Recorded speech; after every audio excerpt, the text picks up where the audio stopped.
Perpétuée de génération en génération, la défiance des Océaniens envers les Occidentaux a progressivement évolué. La mort apportée par les maladies et le processus de colonisation étant conceptuellement remplacée de nos jours par la mort possible de la culture, des traditions, des organisations coutumières, etc. Hécatombe océanienne, c'est le titre du dernier livre de l'archéologue Christophe Sand paru en octobre. Il y parle de la dépopulation du Pacifique au fil de la colonisation.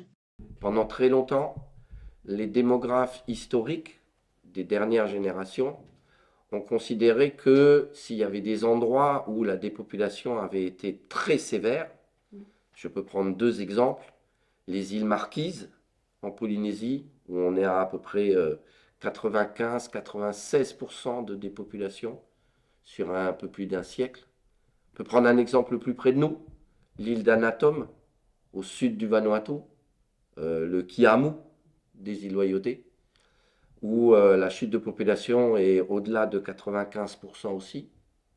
Mais l'idée générale, c'est qu'il y avait plein d'autres îles et archipels où la dépopulation avait été beaucoup plus basse. 30%, 20%, 40%.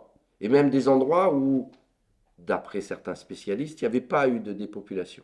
Comme par exemple Samoa, Tonga, Wallis, Futuna.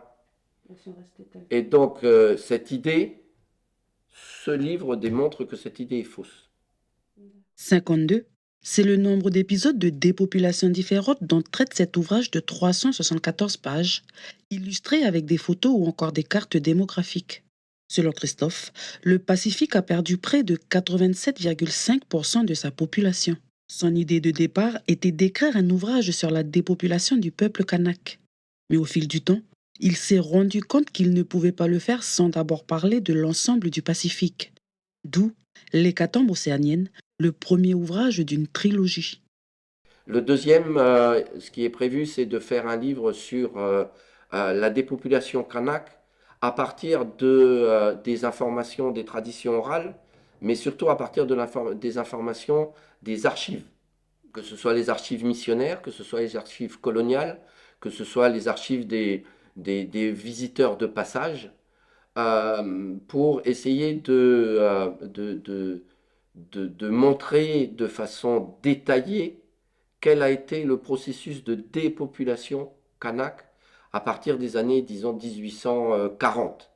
Le troisième ouvrage parlera de la démographie kanak, depuis l'arrivée de la première pirogue il y a 3000 ans jusqu'à la rencontre avec James Cook en 1774.